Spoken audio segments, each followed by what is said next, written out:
بسم الله الرحمن الرحيم الحمد لله رب العالمين والصلاة والسلام على أشرف الأنبياء والمرسلين نبينا محمد وعلى آله وصحبه ومن تبعهم بإحسان إلى يوم الدين أما بعد فسلام الله عليكم ورحمة الله وبركاته ودنا يتكبراتشو የሚንበር ቲቪ ተከታታዮች እንደምን ሰንብታችኋል እነሆ የስአሉነከ ሳምንታዊ ፕሮግራማችንን እየጀመርን እንገኛለን እንግዲህ ከናንተ የሚመጡ ጥያቄዎችን ኡስታዛችንን የምንጠይቅበት ሰዓት ላይ እንገኛለን ከናንተ የተለያዩ ጥያቄዎች እየደረሱን ይገኛሉ እናመሰግናለን ጥያቄዎች ካላችሁ 9282 ላይ ዋኤስ ብላችሁ መላክ ትችላላችሁ አስተያየትም ጥያቄም ካላችሁ እንግዲህ ሸኻችን እንኳን ሰዓቶችን አክብረው በሰላም ተገኙልን ኢንሻአላህ ባለፈው ያቆምንበት ነጥብ አለ ዛሬ ደግሞ እንጀምራለን ብለን ያሰብነው አለ እስከዛሬ ስንመለከት ስናይ የነበረው በዋናነት የዒባዳት ፓርቶችን ወይንም ሰው ከአላህ ጋር የሚኖረውን ግንኙነት ነው አብዛኛውን ሰዓት ስንመለከት የነበረው ካሁን በኋላ በሚኖረን ፕሮግራም ለአንድ ወርና ኦልሞስት ረመዳን እስከሚቀርብ ድረስ ኢንሻአላህ ከሙዓመላት ጋር ሰዎች የዕለት ተዕለት ውሏቸው ምን እንደሚመስል ሰው ከሰው ጋር ያለው ግንኙነት በንግድ በክራይ የመሳሰሉት ነገር ለማየት እንሞክራለን ነገር ግን ከባለፈው ሳምንታት ወይንም 3 ሳምንታት ጀምሮ ስንመለከት የነበረው ታሪክ ተሽሪዕ አልእስላም ወይንም ደግሞ የሸሪዓዊ የድንጋጌ አመጣጡ ምን ይመስል ነበር የሚሉትን ስንመለከት ነበር በተለይ በረሱል ዘመን ምን ይመስል ነበር ሰለላሁ ዐለይሂ ወሰለም ከዛም በኋላ ደግሞ የሱሐቦችን ዘመን ለማየት ሞክረናል የሱሐቦች ዘመን ያኒ ኪባር ሱሐባ ሲጋር ሱሐባ ብለን በሁለት ከፍለውን በደንብ አስረድተውን ነበርና እሷን የጀመርናትን ነገር ከነካም በኋላ ወደ ንግድ ህግ ወይንም ወደ ሙዓመላት ወይንም የዕለት ተዕለት ውሏችን ላይ የሚያጋጥሙ ነገሮችን ለማየት እንሞክራለን አሁንም በድጋሚ አመሰግናለሁ ባለፈው የሱሐቦችን ነበር ያየነው ኡስታዝ ታሪክ ተሽሪዕ አልእስላም ላይ በአስረ ታቢዒ ዘመን የታቢዮቹ ዘመን የፊቅሁ እንደዚህ የድንጋጌዎቹ አካሄድ ምን ይመስል ነበር ምን አዲስ ነገር ተከሰተ እሱን ነገር እንደው ትንሽ ቢነግሩን بسم الله الحمد لله رب العالمين والصلاة والسلام على رسول الله ثم أما بعد في الحقيقة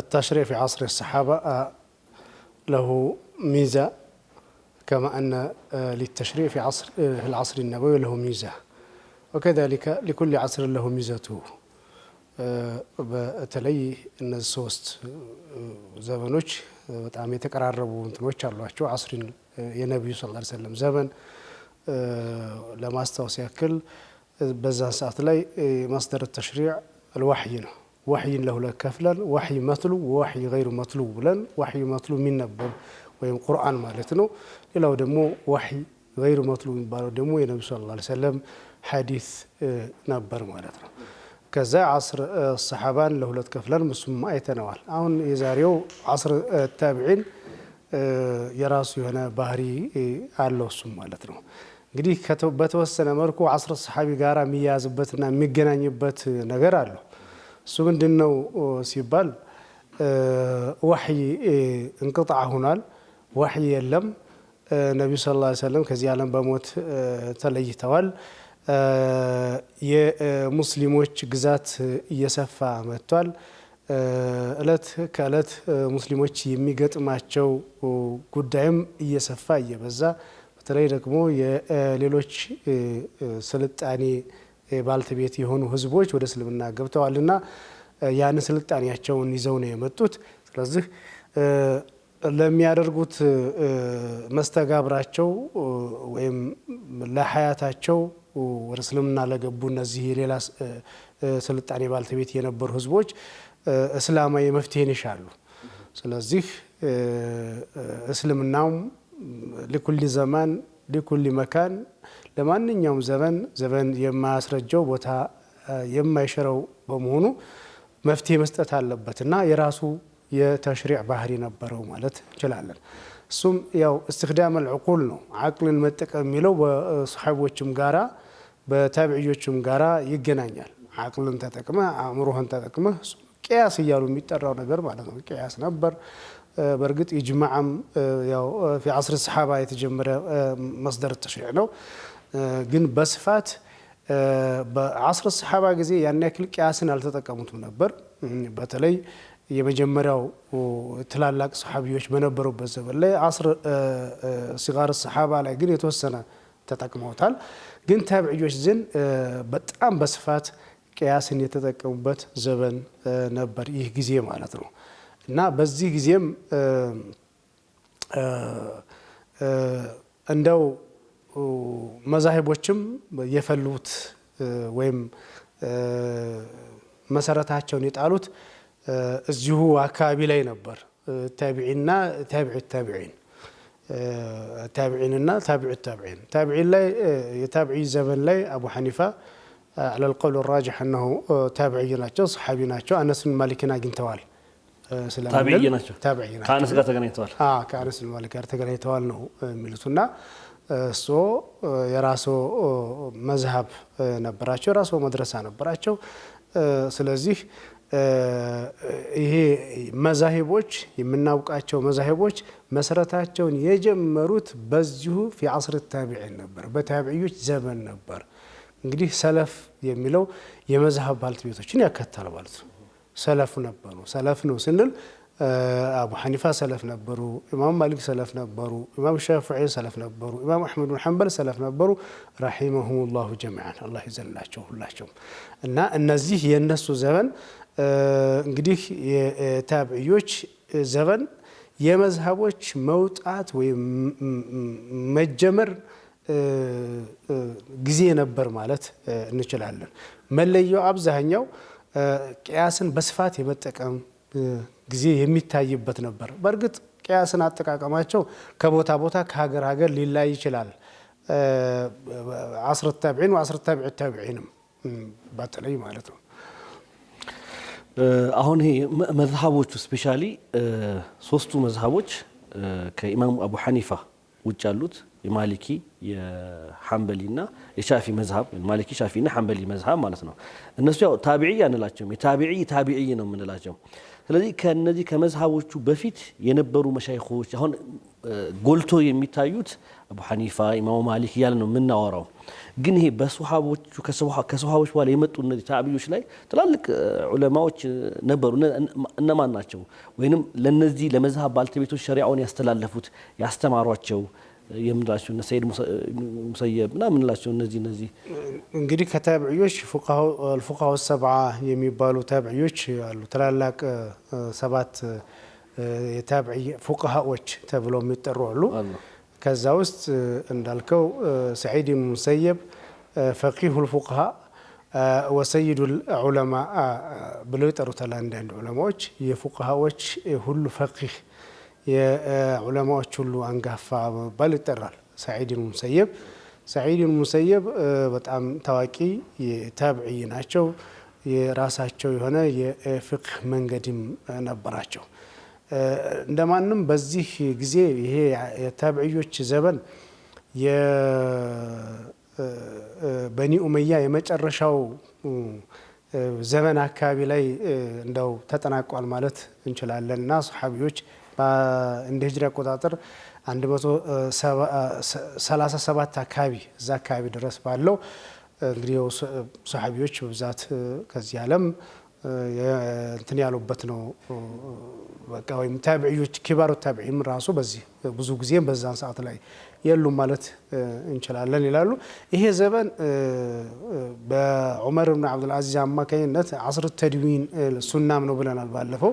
ሐዲስ የተደወነበት ጊዜም ዑመር ብን ዓብዱልዓዚዝ ለእብን ሂሻም ዙሁሪ ትእዛዝ ሰጥቶ ሐዲስ እንዲደወን እንዲዘጋጅና በኪታብ መልኩ እንዲደራጅ የተደረገበት በዚህ ጊዜ ነበር ማለት እንችላለን።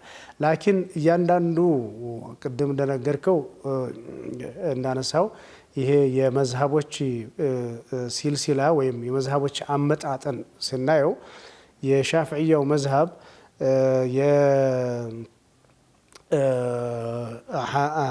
ማነው የማሊክያው የሐንበልያው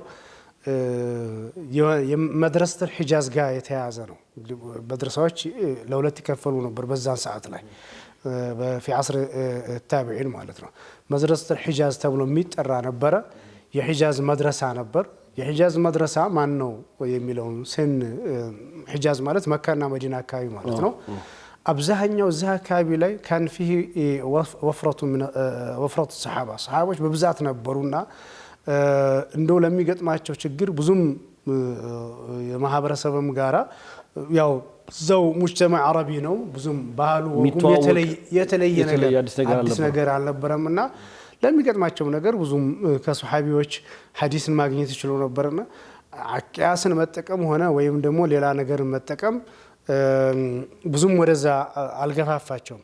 ስለዚህ ኸበሩም ኸበር አሐድ ቢሆንም ፊቃ እስካወራው ድረስ እሱን እንጠቀማለን የሚለው ይሄ የዚህ መዝሀብ ወይም የዚህ መድረሳ መለያ ባህሪ ነበርና እንግዲህ ሐዲስ ለሁለት ይከፈላል። ኸበር አልአሐድ ኸበር አልሙተዋቲር ስለምንለው ኸበር አልአሐድም ቢሆን እንቀበለዋለን اذا كان الراوي ثقة ብለው ስለሚያስቡ የሚገጥማቸውን ችግር ከሐዲስ ውስጥ ብቻ ነበር كان التركيز على النصوص ነው እንዳጠቃላይ በመረጃዎች ላይ ተርኪዝ የማድረግ ነገር ነበር።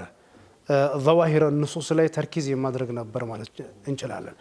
ስለዚህም የኢራቅ ሁለተኛው ደግሞ መድረሰተ العراق ነው ወይ المدرسة الكوفية የምንለው የኢራቅ መድረሳ ነው። የኢራቅ መድረሳ ደግሞ የነ አቡ ሐኒፋ መድረሳ ነበር። እሱ እና አቡ ሐኒፋ ኢማም الأعظم አቡ ሐኒፋ رحمه الله የሱ መድረሳ ነበር።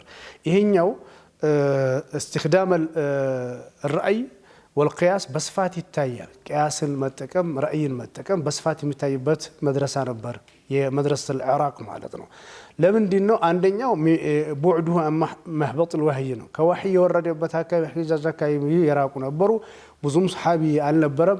ስለዚህ ለሚገጥማቸው ችግር ስፋት ነበርውና ለሚገጥማቸው ችግር መፍትሄ ሲሰጡ استخدام العقول በጣም አቅልን አእምሮን መጠቀም በጣም በስፋት የሚታይበት ሁኔታ ነበር ማለት ነው። ያ በዚህ መድረሳ ውስጥ በዚህ መድረሳ ኩፊዮች ላይ ኩፊዮች ዘንድ ወይ የነበረው ራእይን የመጠቀም ነገር ራእይን በስፋት የመጠቀም መድረሰተል ሂጃዝ ደግሞ ደሊል ላይ ንሱስ ላይ ዛሂራ ንሱስ ላይ ተርኪዝ የማድረግ ሁለተኛው በዚህኛው መድረሳ ላይ ኸበር አልአሐድን በመቀበል ላይ በጣም ጠበቅ ያደርጉ ነበር። ኸበር አልአሐድን ምን ተጠቀመበት ለምን ኸበር አልአሐድ ማለት ማለም የኩን ثبوته قطعيا ነው የነብዩ ሰለላሁ ዐለይሂ ወሰለም ንግግር ለመሆኑ በእርግጠኝነት ያልተረጋገጠ ማለት ነው። ቀጥዒ ማለት እንግዲህ መን ላ የክፍሩ ሙንኪሩሁ ነው ብለው የሚሉት ቢክ ይሄ ንግግሩ አይደለም ብሎ ቢል ካፊር ሊሆን የማይችልበት ቁርአን ሙሉ ሙሉ ቀጥዒ ثبوت ነው ثبوت ነው ድላላው ያው ለሁለት ይከፈልም ማለት ነው። የአላህ ቃል ለመሆኑ ምንም ጥርጥር የለውም ማለት ነው። አንድን ፊደል ቢክድ አንድን ፊደል አላህ ቃል አንድን ቃል የአላህ ቃል አይደለም ቢል يكفر يخرج من المله ከእስልምና ይወጣል እንላለን። ላኪን ኸበር አልአሐድ ላይ ስንመጣ ግን እንደዛ አይደለም። ለደል ጀሚዕ ሁሉም ዑለማው ዘንድ ማለት ነው። እና ስለዚህ ይሄ በመሆኑ ቀጥዒ ثبوت ስለሌለው እሱን በመጠቀም ላይ ብዙ መስፈርቶችን አስቀምጠዋል። بالعقيدة مهون يلبتهم ما لم يكن في عموم البلوى مهون يلبتهم عقيدة قداي لاي انديت بظني ነገር ላይ እንዴት ቢና እናደርጋለን እንገነባዋለን እምነታችንን አጠራጣሪ አሻሚ በሆነ ነገር ላይ እርግጠኛ ባልሆነ መረጃ ላይ የሚል እንትና አቋም አላቸው። ሌሎችም ኸበር አሐድን حتى በፍቅህ ላይ በአህካም ላይ የምንሰራባቸው እና ማንሰራባቸው ማለት احتياط አድርገው በጣም ጥንቃቄ አድርገው ሐዲሱን የሚቀበሉበትን መስፈርት ከበድና ያደረጉት ማለት ነው የሚሰሩበትን። ይሄኛው የመድረሰተል ኩፋ ነው። መድረሰተል ሂጅ እና በሁለቱ መድረሳዎች መካከል ከባድ የሆነ አለመግባባት ፍጭትም ነበር ወይም ግጭት የሚመስልም ነገር ነበር።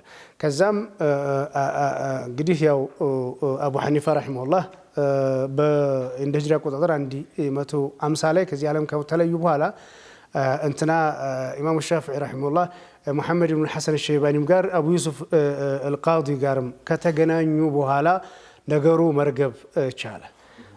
ነገሩ መቅረብ ቻለ። በተለይ ኢማሙ ሻፊዒ ረሂመሁላህ በግዳድ ተገቡ በኋላ አዲሱን መዝሃባቸውን የድሮ መዝሃባቸውን ቀይረው አዲሱን መዝሃባቸውን ከያዙ በኋላ ወሰጥ የሆነ በይን አህል الرأي واهل الحديث የሚባል አህል الأثر በሚባል መካከለኛ የሚመስል መዝሃብ ይዘው ብቅ ማለት ችለዋል ማለት ነው።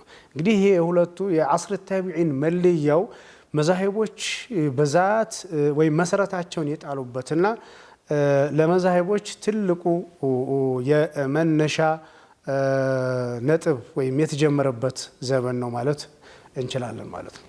ስለዚህ ጋር አሁን እርሶ ሲያወሩ የመድረሰተል ራእይ ወይም ደግሞ ወደ ኩፋ አካባቢ ያሉት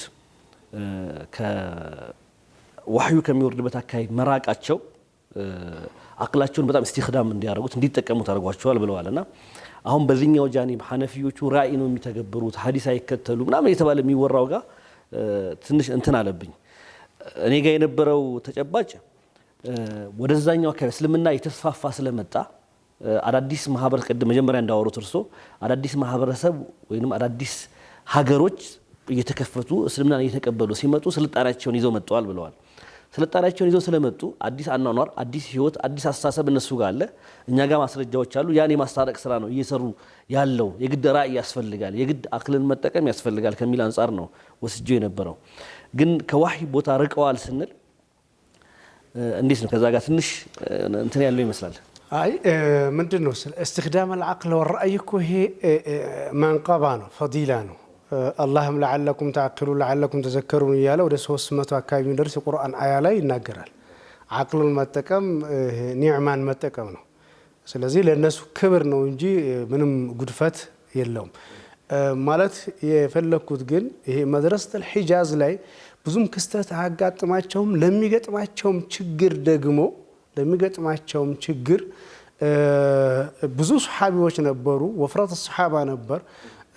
ማህበረሰቡ ከሌላ ማህበረሰብ ሌላ ስልጣኔ ከነበረው ማህበረሰብ ጋር አልተገናኘም። እዛው ላይ ያጠረ ነበር። እንዳውም ጭራሹኑ ከመካና ከመዲና አካባቢ የነበረው ሰሓቢ እየተሰደደ ወደ ሸርቅም ወደ ገርብም የሄደበት ጊዜ ነበር። በዛ ሰዓት ላይ ወደ መስር እየመጡ ነበር። ወደ ዑቁባ ወደ ባሁኑ ሊቢያ፣ ቱኒዚያ፣ ሞሮኮ የምንለው አካባቢ ላይ ፈትሕ ያደረጉት እነሱ ነበሩ።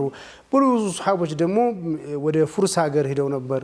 ስለዚህ ያ አካባቢ ህዝብ ሒጃዝ አካባቢ የነበረው ህዝብ ለሚገጥመው ችግር ብዙም ችግር አዲስ ነገር የለውም። ለሚገጥመው ችግር ተቁርአን ውስጥ አለ፣ ሐዲስ ውስጥ አለ፣ ተመሳሳይ አለ።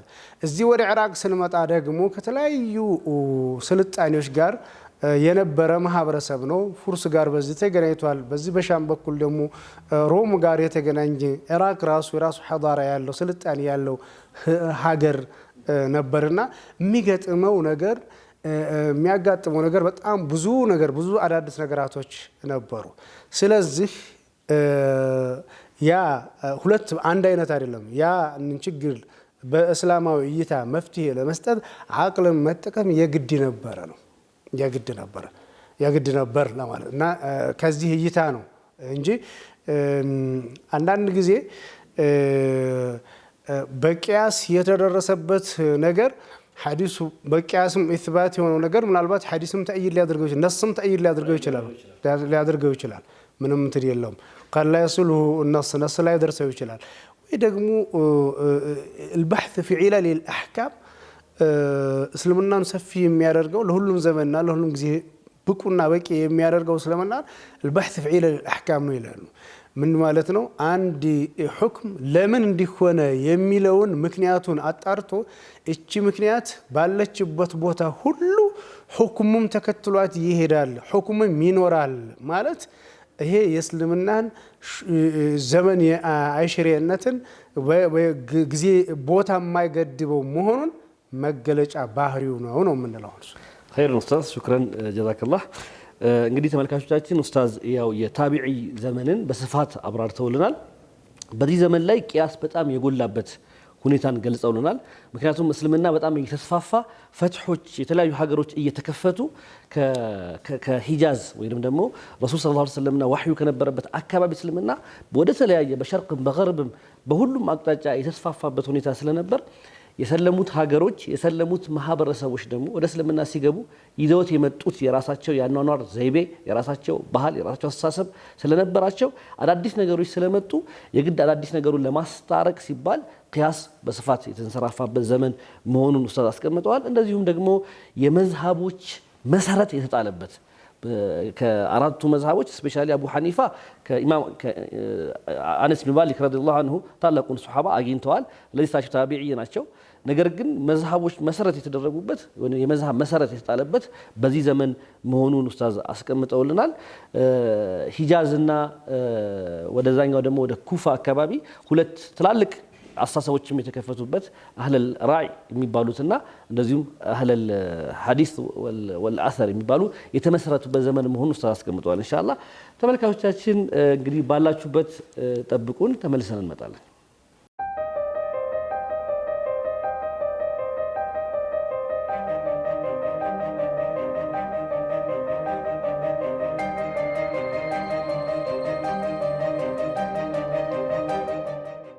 ቢስሚላሂ ራህማን ራሂም ተመልሰን መጥተናል። እንግዲህ ይሄ የሸሪዓው የድንጋጌ ሂደቱ ምን ይመስላል የሚለውን በተወሰነ መልኩ እንግዲህ በጣም በአንድ ፕሮግራም ለማየት ነው እየሞከርን ያለ ነው፣ ወይም በአንድ ክፍል ለማየት እየሞከርን ያለ ነው። የታቢዮች ጋር ደርሰናል። ወደፊት እንግዲህ የመዝሃቦቹ እይታ ምን ይመስላል የሚለውን ወይም ደግሞ ታቢዒ ምን ይመስል ነበር የሚለውን ኔክስት ፕሮግራማችን ላይ እናያለን። ወደ ዛሬው አጀንዳችን ስንመጣና አዲስ አጀንዳ ነው የዛሬው፣ አዲስ ፕሮግራም ነው የዛሬው። እንግዲህ ተመልካቾቻችንም ከዚህ በኋላ ጥያቄ ሲጠይቁን ስፔሻሊ ከንግድ ጋር የተገናኙ ነገሮችን ይጠይቁናል ብለን እናስባለን። ኡስታዝ ንግድ በእስልምና እንዴት ይታያል? ብስሚላህ አልሐምዱሊላህ ረብል ዓለሚን ወሰላቱ ወሰላሙ ዐላ ረሱሊላህ። እንግዲህ በእስልምና አንደኛው መለያ ባህሪው ሽሙልያ ነው አይደለም እንዴ?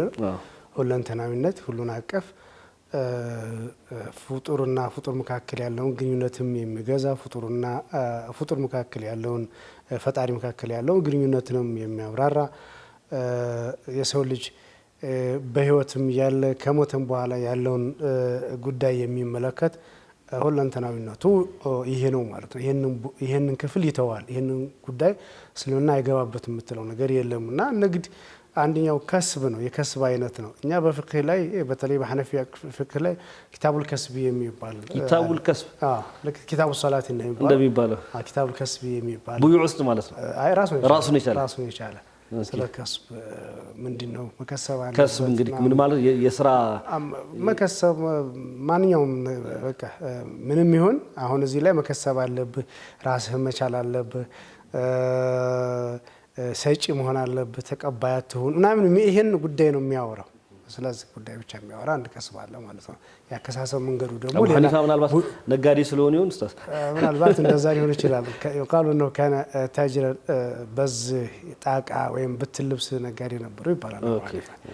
ዒልሙንም የከሰሙት እዛ አካባቢ ነው። ወደ ከሀገር ሲሄዱ እዛ ሰዓት ላይ ያው ዒልሙንም እና ለደረሶቻቸውም ነፈቃ ችለውም ያቀሩ ነበር ይባላል። እየከፈሏቸው ወጫቸውን ሸፍነው በዛ ያቀሩ ነበር የሚያቀሩት ይባላል። እና እንግዲህ ቲጃራ ንግድ በእስልምና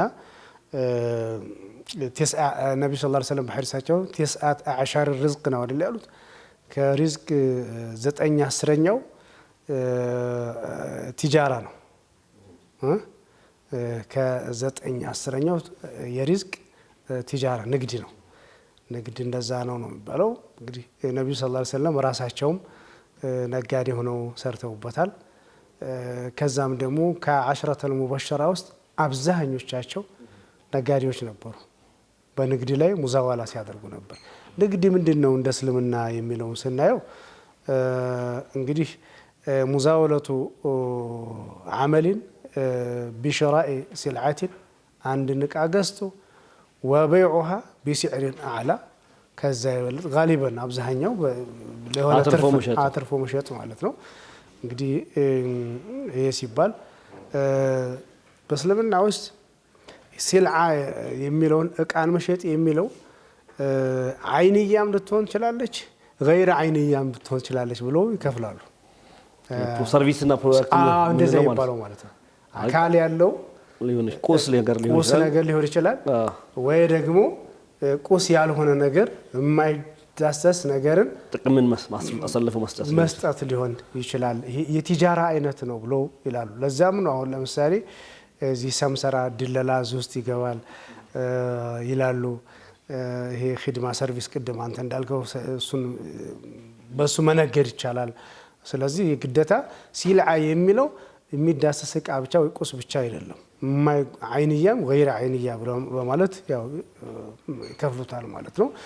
እና ቲጃራ የሰው ልጅ በሰው ልጅ ታሪክም ውስጥ ያው ሰው ልጅ ከተሰባሰበ كما يقول ابن خلدون الإنسان مدني بطبعه ይላል ሰው ልጅ በተፈጥሮ ስብስብ ነው አንዱን ይከጅላል አንዱ ሌላኛውን ይከጅላል መደኒ بطبعه እስከሆነ ድረስ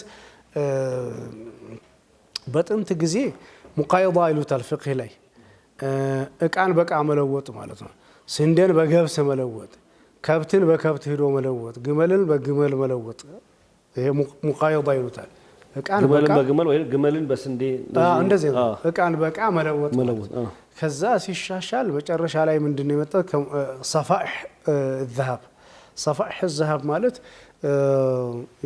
በአንድ ላይ የተዘጋጀ ገንዘብ ሳይሆን እንደዚህም ብሎ የተከመረው እየመዘኑ ወርቁን በዛ መሸጥ ማለት ነው በዛ መሸጥ صفائح ይሉታል ወይም ይሄ አንዳንድ ባንክ ቤቶች ብሔራዊ ባንክ ምናምን አክላይ ባንኮች ምናምን የሚያስቀምጡት ማለት ነው የተዘጋጀ ወይም የተጠፈጠፈ ማለት ነው የተጠፈጠፈ صفائح እሱ ማለት ነው በዘልም በርከዛ ደግሞ ሶስተኛው ደረጃ ወደ የተሄደ ይላሉ ሶክ الذهب والفضة معادنዎችን ወደ ብርና ወደ ወርቅ اول من صك الصكوك في الاسلام معاويه من ይላሉ معاويه ይላሉ رضي الله تعالى عنه እንደው መጀመሪያ ብር ወርቅ ያለ እንደው ስም ጽፎበት መጠኑንም ማስቀምጦ ያንዳንዱ ወርቅ ዲናር ዲርሃም አይ ዲናሩ ራሱ ይሄን ያክል ነው ይያለ ማለት ነው መጠኑንም ማስቀምጦ የጻፈበት ወይም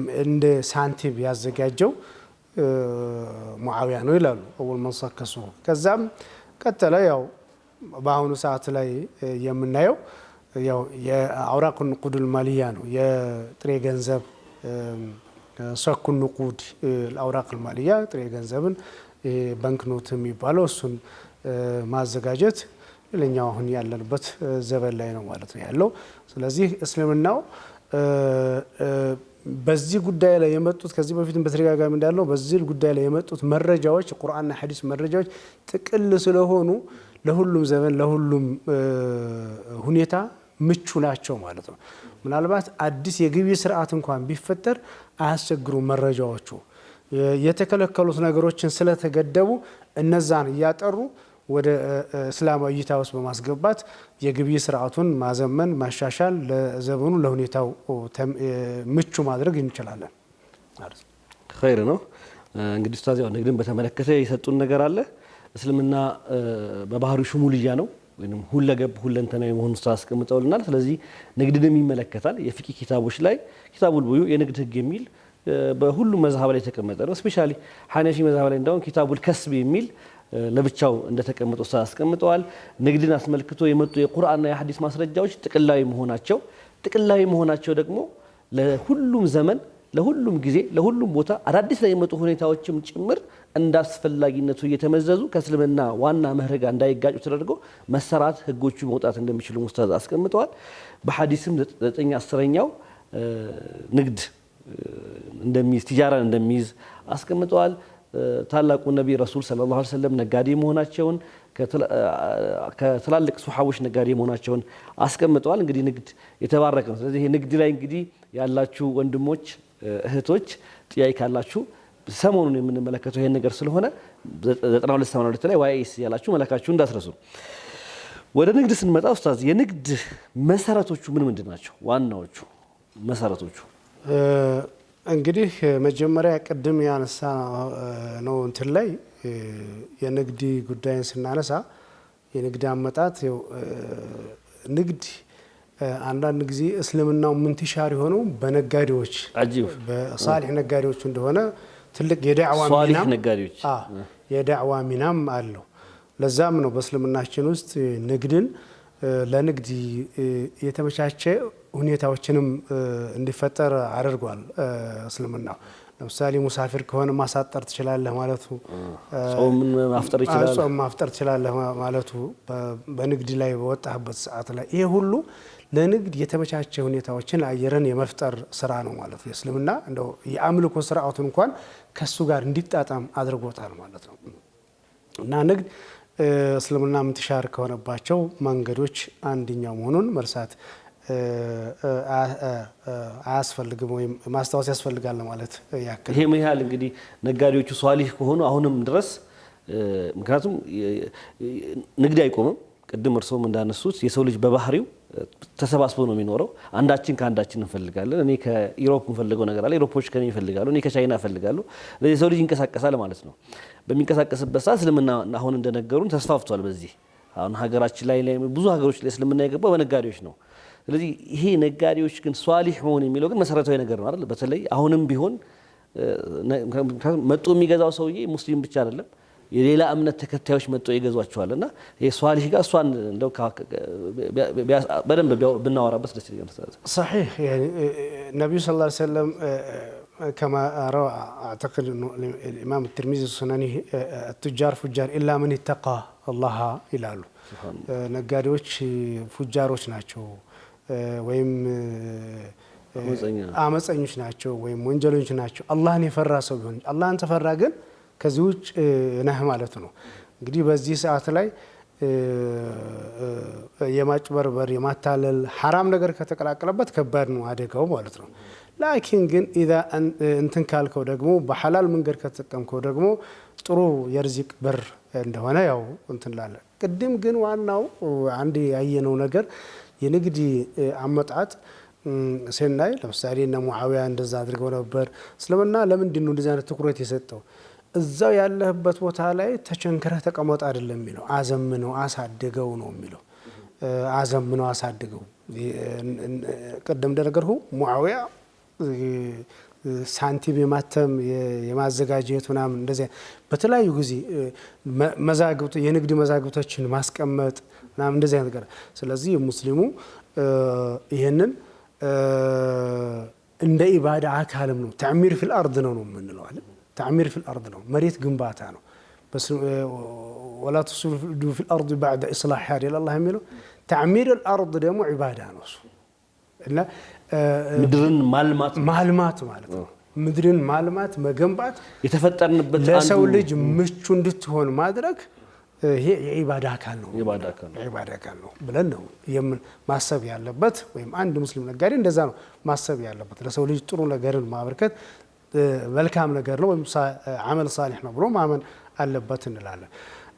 ከዛ ይህን ካልን ዘንዳ በእስልምና ውስጥ እንዳው ንግድ ከየትም አምጩ ማነው ዱቄቱን አምጩ የሚባል ነገር የለም።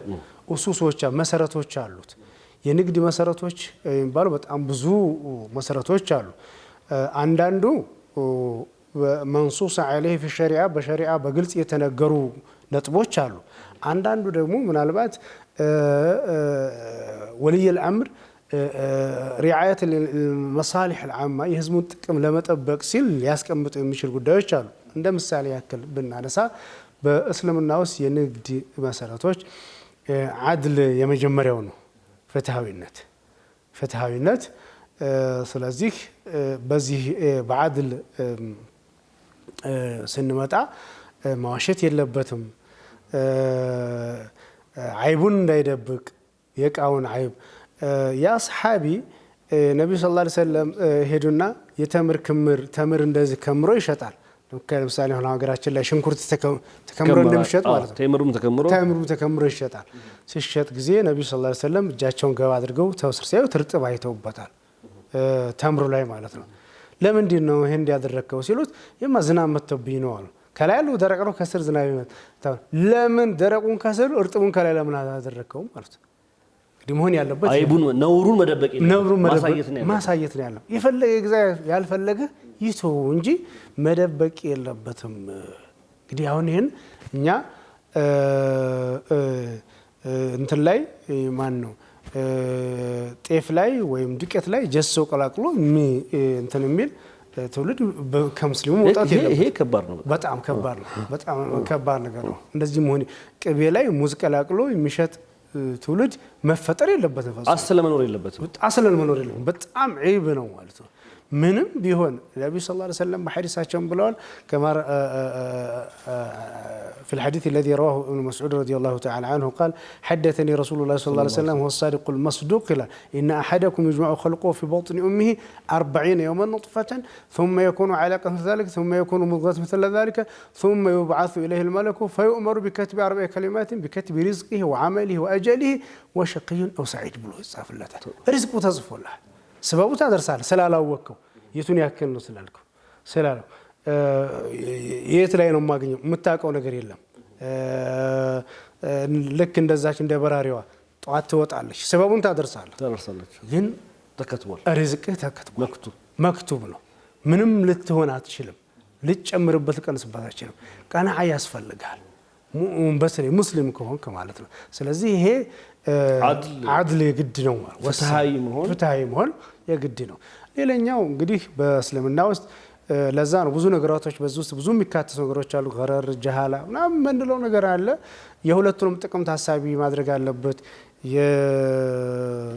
የገዢውንም የሻጩንም ጥቅም ታሳቢ ማድረግ አለ استغلال መኖር የለበትም እንላለን استغلال ክልክል ነው በእስልምናችን የሆነ አጋጣሚ ማህበረሰቡ ዘንድ የሆነ ነገር ተፈጥሮ ምሳሌ ግርግር በሚፈጠር ጊዜ የሆነ ሰዓት ላይ ያንን አይቶ ዋጋ መጨመርና ሰዎች ላይ ይሄ ዋናው ንግዱ ይሄ ነው አሁን በወርሳት حرام ነው استغلال በጉጉት ነው የሚጠበቀው ኡስታዝ አዎ እቃ ጠፍቶ ዋጋ መጨመር ያለ ነው አንጻራዊ ተመጣጣኝ የሆነ ዋጋ መጨመር እቃው ጠፍቷል ያለ ነው ግን የሰዎችን ችግር ወይም ግለሰቡ ደግሞ ያቺ ነገር በጣም ታስፈልገዋለች ለምሳሌ ሐኪም ቤት የሚታከም ሰውና ያቺን መድኃኒት በጊዜው በዛን ቅጽበት እንደሚፈልግ አሳክ የፈለኩትን ያክል ዋጋ በጨምርበት በነግረው ይከፍላል ብሎ ተካለ እሱ حرام ነው ሱህት ነው ይበላ ያለው ማለት ነው استغلال ظروف الناس የሰዎችን ሁኔታ መጠቀም አጋጣሚያቸውን መጠቀም ክልክል ነው ምንለው ማለት ነው እና ብዙ ነገሮች ይገባል ማለት ነው አድል ውስጥ ሌላኛው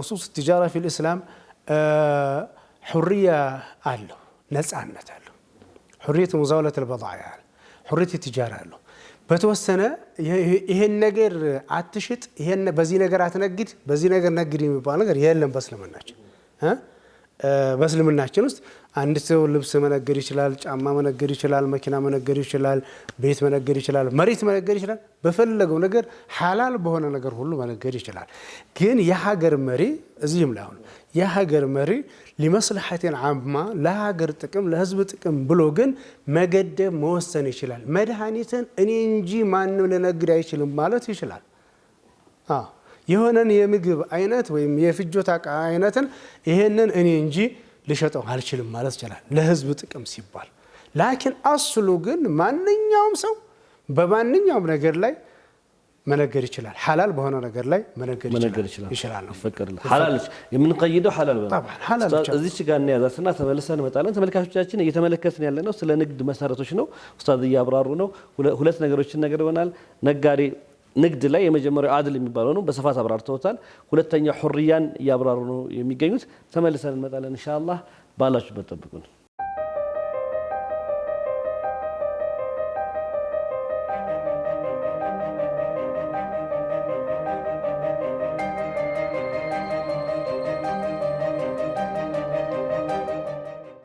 بسم الله الرحمن الرحيم استاذ እንግዲህ የንግድ መሰረቶችን ያብራሩልን ነበር አድልን አይተናል ሁርያ ላይ አንዳንድ ነገሮችን የነጻነት ላይ ያወሩልን ነበርና ግን ያው ዙሮ ዙሮ ነጻነቱ ተገድቧል አይደል ያው የተገደበ ነጻነት ነው የምንሰጠው ነው شوف من الله مثلا لا يجوز اسمه حريه مطلقه فوضى من ጊዜም ጋጣ ወጥነት ነው ገደብ የሌለው ነጻነት ጋጣ ወጥነት በምንም ነገር ላይ በማንኛውም ነገር ላይ ሁርያ ሙጥለቃ የሚባል ነገር የለም ለማ ንስቢ ነው አንጻራዊ ነው ነጻነት የሚባል አንጻራዊ ነው በጣም ጥሩ ስለዚህ አሁን በዚህ ውስጥ ምን እንላለን ተስዒርም በፈለገበት ዋጋ መሸጥ ይችላል እኮ ነው የምንለው እኛ እኮ አስላ በፈለገበት ዋጋ መሸጥ ይችላል በፈለገው ነገር መነገር ይችላል ነገር ግን ተስዒር የሚባለው ወይም ተመን ማውጣትም አይፈቀድም በእስልምና አይፈቀድም ان الله هو المساعر هو الرازق القابض الى الباسط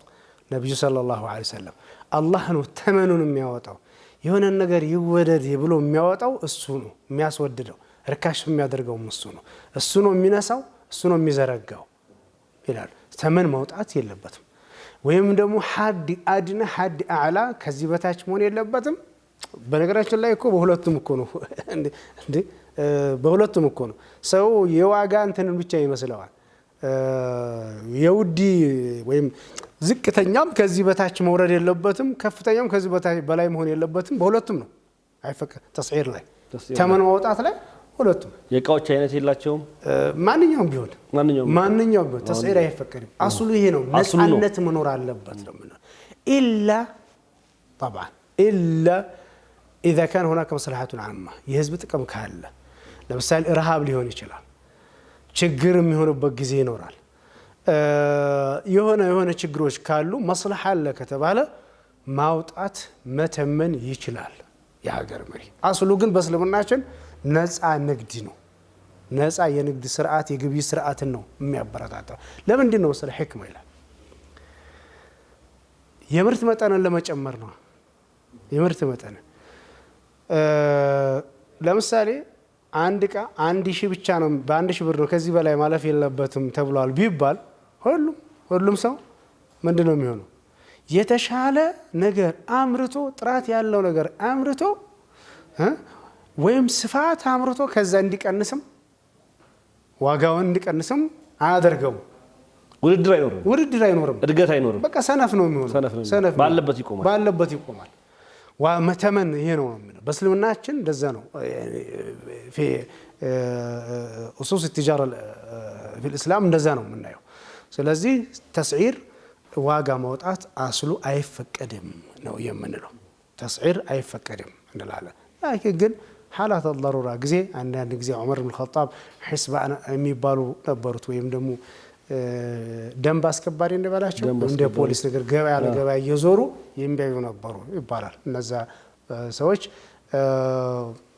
የሆነ ችግር ተፈጥሮ ረሃብ ነበርና በዛ ሰዓት ላይ ለሰዎች በዚህ ዋጋ መሸጥ የለብህም እንዲሆን የሚሉ ነበር። ይሄ ችግር በሚፈጠርበት ጊዜ ነው። አስሉ ግን ተመን ማውጣት አይፈቀድም ነው የምንለው ማለት ነው። ይሄ ሌላኛው ነው። ሌላው ደግሞ በኡሱስ التجارة في الإسلام በእስልምና ውስጥ የንግድ የግብይት ስርዓት ውስጥ ከሌሎች غير المسلمين ጋር መገበያየት ይቻላል።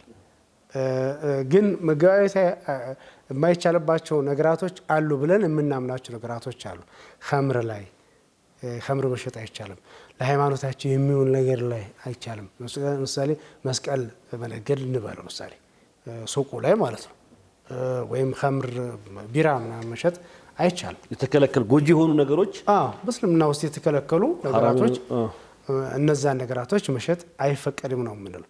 እንደ አጠቃላይ ضرر ያላቸው ነገሮችን በሸሪዓ የተከለከሉ ነገራቶችን መሸጥ አይፈቀድም ብለን ነው የምናስበው። ምሳሌ እንትን ሊሆን ይችላል፣ ሲጋራ ሊሆን ይችላል፣ የተከለከሉ ሐሽሽ ሊሆን ይችላል። እነዚህ ክልክል ናቸው። በእነዚህ መነገድ አይፈቀድም ነው። አሁን ሲጋራ ወደፊት እንመጣበታለን። ከረሃ ብለው የሚነግዱ ብዙ ሙስሊሞች አሉ ግን እንመጣበታለን። ቀዲማን ዑለማዎች በፊት ጊዜ የነበራቸው ፈትዋ ነው እና ሙማንኛ አሁን አንድ ነገር እንደምሳሌ ያክል ነው እንጂ እንደው ጉዳት የሚያመጣና የተከለከለ ነገር ነው መጠቀሙ የተከለከለ ነገር ነው የተባለ ከሆነ እሱን በሱ መነገድ አይፈቀድም የሚለውን ይሄ የንግድ መሰረት ነው። ኡሱስ من ضمن الأصوص ነው። ከመሰረቶች ውስጥ አሳስ ነው።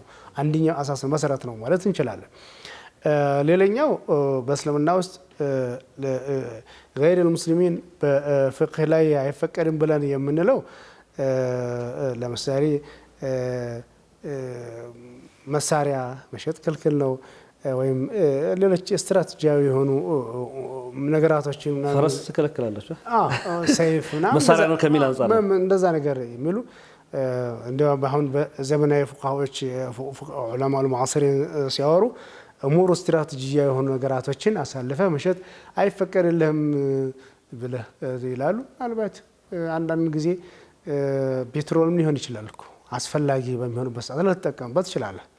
በርግጥ ማለት ነው እንደው እንዳጠቃላይ የሆነውን ነገር ልትገድብ ትችላለህ። ገድበን ልትገድበው ትችላለህ። ጥሩ። ለዚህ ሶስት መሰረቶችን አንስተውልኛል ማለት ነው። እንዳጠቃላይ እንግዲህ ኡስታዝ ግን አሁን የጠየቅናቸው ጥያቄ የነበረው የንግድ መሰረቶች ምንድናቸው የሚሉትን ነገር ነው ኡስታዝ ሲያብራሩልን የነበረው። የመጀመሪያው አድል እንደሚያስፈልግ፣ ፍትህ እንደሚያስፈልግ፣ ንግድ ላይ ማጭበርበር መዋሸት እንደማያስፈልግ፣ አይብ ነገርን ደብቆ ሰትሮ አምታቶ መሸጥ እንደማያስፈልግ ኡስታዝ አስቀምጠዋል። ስለዚህ የመጀመሪያው መሰረት አድል የምንለው ፍትሃዊ። ሁለተኛው ሁርያ ነው። ነጋዴው የፈለገውን እቃ መነገድ ይችላል፣ በእስልምና የተፈቀደ ነው ማለት ነው። ልብስም ቢነግድ፣ ጫማም ቢነግድ፣ እህልም ቢነግድ፣ ሌሎች ነገሮችንም መነገድ መብት አለው ማለት ነው። በፈለገው ዋጋ መሸጥ ይችላል። በፈለገው ዋጋ የሚሸጥም መብት አለው። ሁርያ አለ። ነገር ግን ኡስታዝ ቅድም መሰረታዊ ነገር አነስተዋል። ሁርያ ይሄ ነፃነት የምንለውን ነገር ካለ ገደብ አንሰጥም። ሁርያ ገደብ የለሽ ከሆነ ሙጥለቅ ከሆነ ጉዳት ያደርሳል። ስለዚህ የንግግር ላይም ሰው የፈለገውን መናገር አይችልም። የሆነ ነገር ይገደብበታል። የሆነ ነገር የሚከለከለው ነገር አለ። ይሄም እንደ መንግስት መስልሃ አማ የማህበረሰቡን ጥቅም የሚያስጠብቅ ከሆነ አንዳንዴ የዋጋ ተመን ከመንግስት አንጻር ሊወጣ ይችላል። አንዳንዴም ከመንግስት አንጻር ይሄን መሸጥ አይቻልም፣ ይሄን እኔ ነው የምሸጠው፣ ይሄን እናንተ ትሸጣላችሁ ሊል ይችላል። መንግስት የማህበረሰቡን ጥቅም ከማስጠበቅ አንጻር ከዚህ ጋር ነው ሁርያ ብለን ይሄድ ነው። ሶስተኛ ንግድ ላይ ኡስታዝ ያነሱት መሰረታዊ ነገር ጉዳት ያላቸውን ነገር መሸጥ አይቻልም። በእስልምና እነዛ ጉዳት ሂስየ ሊሆን ይችላል፣ ማዕናዊ ሊሆን ይችላል፣ የሚታወቅ ማይታወቅ ሊሆን ይችላል። እስልምና ሐራም ያደረጋቸውን ነገሮች፣ ሌሎች እምነቶች የማይሸጡ ነገሮች የሀገር ጥቅም ከማስጠበቅ አንጻር፣ የእስልምናን ጥቅም ከማስጠበቅ አንጻር፣ እንደዚሁም ጉዳት ያላቸው ሰውን የሚጎዳ ነገር በአጠቃላይ መሸጥ እንደማይቻል ኡስታዝ አስቀምጠዋል። ቆንጆ ቆንጆ ነጥቦችን አንስተዋል። እያንዳንዳቸው ቢወራባቸው ሰፊ ናቸው። ሰዓቱን እንዳድሉ ካለ ወደፊት በስፋት የምናያቸው ይሆናል። ኡስታዝ ከዚህ ጋር ተያይዞ ሪዝቅን መፈለግ፣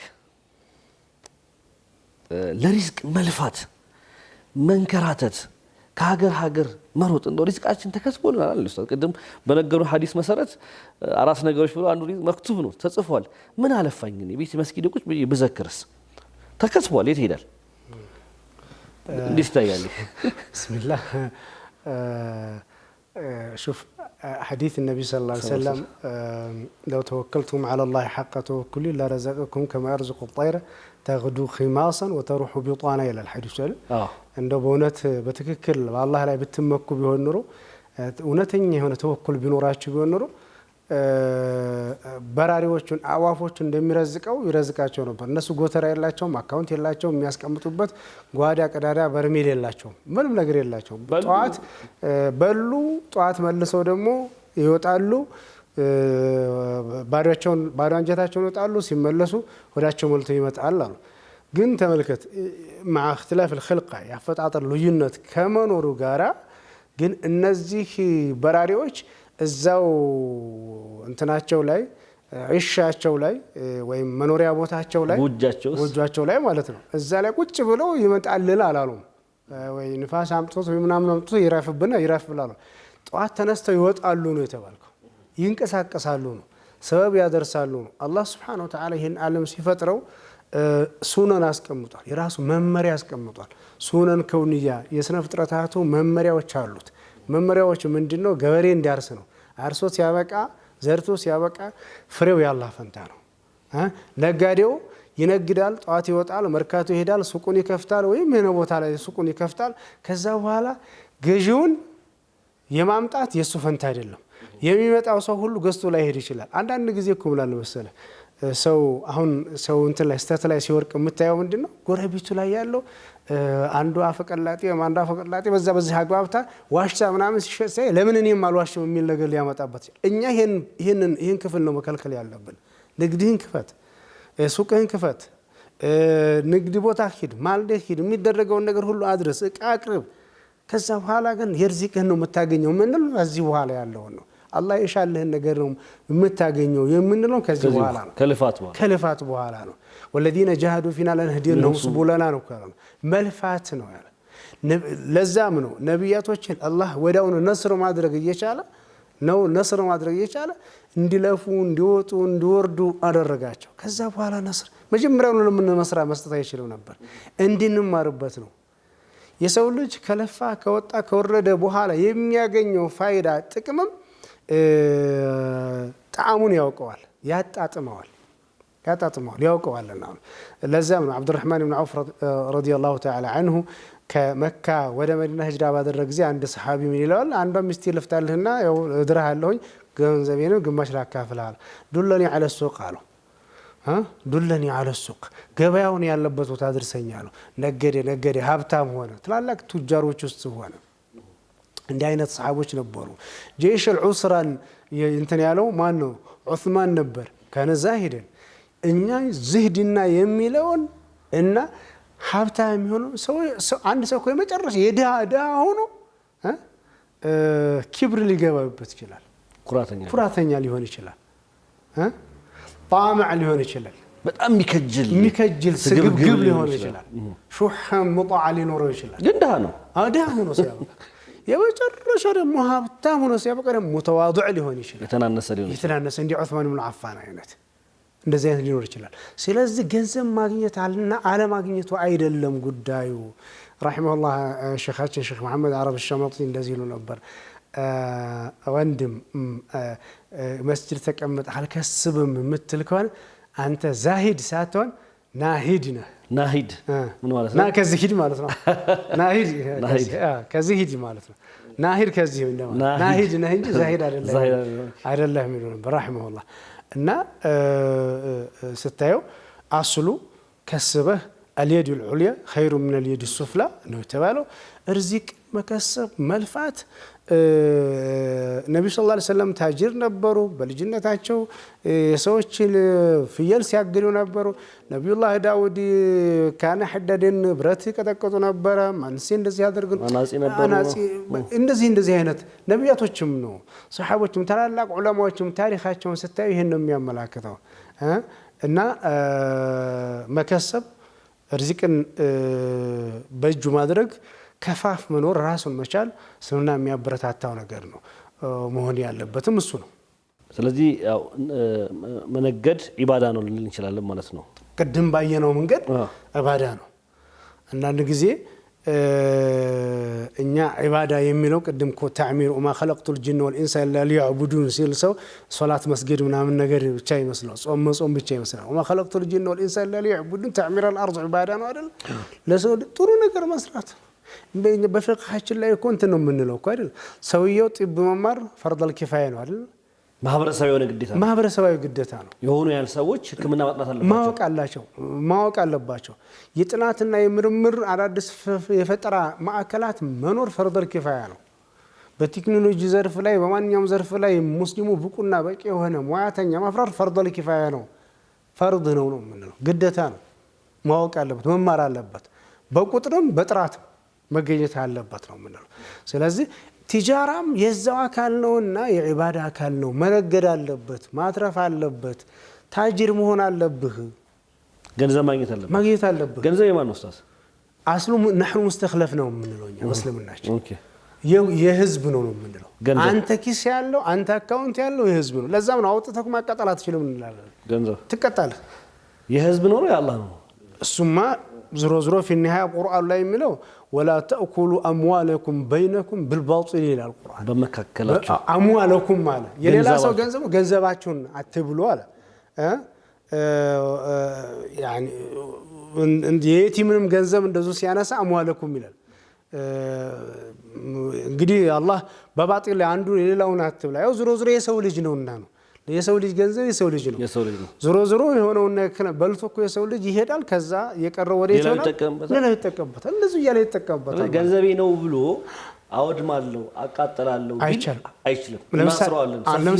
ለምሳሌ አንድ ህንፃ ባልተቤቱ አፈርሳለሁ ቢል መንግስት አታፈርስ ማለት ይችላል፣ መከልከል ይችላል። አታፈርስም።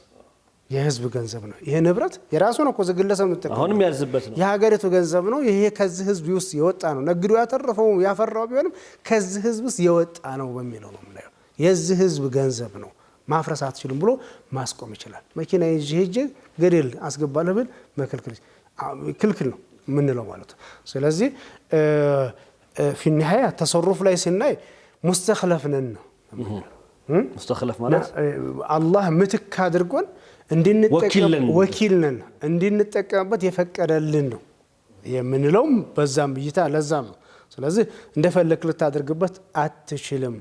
ከተፈለገ ውጭ ያለ ልክ ለምሳሌ ምን ማለት ነው? እንደው በተወሰነ መልክ የሚለይ ቢሆንም ለምሳሌ ሰውየው ኩላሊቱ መሸጥ አይፈቀድለትም እንዳለ፣ አይን ፕሌኑን መሸጥ አይፈቀድለትም እንዳለ አላህ ተጠቀም ነው እንጂ ያለው ንብረትነቱን አይደለም የሰጠህ። የመጠቀም ልክ እንደ ኪራይ ነው፣ የመጠቀም መብት ነው የሰጠህ። ምናልባት ንብረቱ እንኳን በተወሰነ የሚፈቀድበት አለ፣ ግን ወደ ጥፋት የምትወስደው ከሆነ ደግሞ የዚህን ባህሪ ይዛል ማለት ነው። የመጠቀም ስልጣን ነው የሰጠህ ነው። ሁለት ኩላሊት ካለው አንዱን ለወንድሙ አሳልፎ ቢሰጥስ ችግር መስጠት ሌላ ጉዳይ ነው። መሸጥ ነው እኛ ያለው መሸጥ ነው የማይፈቅድ። የመሸጡም እንትኑም ጉዳይ ወደፊት ምናልባት የምናየው ሊሆን ይችላል። ነገሮች እናያለን ኢንሻአላህ። ምናልባት ተበሩዕ ማድረግ ይቻላል አይቻልም፣ ዑለሞች መካከል ያለ ኺላፍ ነው። ከሞተ በኋላ ወሲያ ቢያደርግ እንዴት ነው ይቻላል ወይ አይቻልም የሚለው ሌላ ጉዳይ ነው። እንደዚህ አይነት ነገሮች አሉ። እንደውም የአይን ባንክ ሁሉም የተፈጠረበት ሀገሮች አሉ። ኸይር ነው ኡስታዝ። እንግዲህ ይሄ ከሪዝቅን መፈለግ ጋር አንስቶ ሰፋ ያሉ ነገሮችን ኡስታዝ አብራርተዋል። በእስልምና እንግዲህ አንድ ሰው መነገዱ ኢባዳ ነው እንደሆነ አስቀምጠዋል። ያን ነገር በሐላል እስከሰራ ድረስ ንያው ጥሩ እስከሆነ ድረስ ማንኛውም ሙስሊም ማህበረሰብ ወንድም ሆነ ሴት ስራ መስራት አለበት፣ ገንዘብ ማግኘት አለበት። ቤት ተቀምጦ ወይንም ደግሞ መስጊድ ውስጥ ተቀምጦ ሳይሰሩ አላህ ይረዝቀኛል ብሎ መቀመጥ ከሱነኑል ከውን ወይንም ከዩኒቨርሱ ህግ ጋር ስርዓት ጋር መጣረስ ነው። የዩኒቨርሱን ህግ ማክበር ዒባዳ ነው። ራሱ የተቀመጠው ሱነኑል ከውኑን ያን ተከትሎ መሄድ አላህ ሰበብ አስቀምጧል። ያን ሰበብ ተከትለን መሄድ አለብን። ስለዚህ ማንኛውም ሙስሊም መነገድ መስራት ይጠበቅበታል። መማር ፈርደል ኪፋያ የሚሆንበትን ቦታ አስቀምጧል። ሕክምና ለምሳሌ ሙስሊሙ ማህበረሰብ ውስጥ የሆነ ያህል ሰው መማር እንዳለበት ኡስታዝ አስቀምጠዋል። ስለዚህ ንግድ፣ መነገድ፣ መፈለግ፣ መስራት ከምንም ነገር የተሻለ ነው። አንድ ሙፈኪር ይመስሉኛል ኡስታዝ ኢማም ሐሰን አልበና ይመስሉኛል ከ10 ባህሪያቶች መካከል አንድ ሙስሊም ሊኖረው ከሚገባ 10 ባህሪያት መካከል አንዱ ቃዲረን አለል ከስብ ገንዘብ መስራት መቻል አለበት ነው ወይም መነገድ አለበት። ያን ደግሞ ለማድረግ በአሁኑ ሰዓት መማር የመሳሰሉት ነገሮች ግዴታ ይደረጋሉ ማለት ነው። ወደፊት የምናያቸው ነው የሚሆኑት። እንግዲህ ተመልካቾቻችን ለዛሬ እነዚህን ጥያቄዎች ከእናንተ የመጡ ጥያቄዎችን ወይንም ደግሞ ንግድ ላይ በተለይ ካሁን በኋላ የምንመለከታቸው ንግድ ላይ ናቸውና እነዛን ጥያቄዎች ኡስታዝን ጠይቀናቸዋል። በስፋት ለማየት ሞክረናል። ከንግድ አልወጣንም። አንዳንድ ጥያቄዎች ልካችሁልን ያላስተናገድንበት ሁኔታ አለ። እንግዲህ ኢንሻአላህ በሚቀጥለው እናያለን። ከሰዓት አንፃር ይቅርታ እንጠይቃለን። ከ9282 ላይ ዋይኤስ በማለት ያላችሁን አስተያየት መላክ ትችላላችሁ። 9282 ላይ ጥያቄ ካላችሁ መላክ ትችላላችሁ። በተለይ ደግሞ ካሁን በኋላ ይሄን አንድ ወር ወይም እስከ ረመዳን እስከሚቃረብ ድረስ የምንመለከተው ከንግድ ህግ ጋር ሙዓመላ ጋር ከሰው ካለን የቀን ተቀን ውሏችን ጋር የሚሄዱ ነገሮችን ስለሆኑ እንድትልኩልን አበክሬ ማስታወስ ፈልጋለሁ። ስለተከታተላችሁን ስለተመለከታችሁን ከልብ እናመሰግናለን። ወቢላሂ ተውፊቅ። አሰላሙ አለይኩም ወራህመቱላሂ ወበረካቱሁ።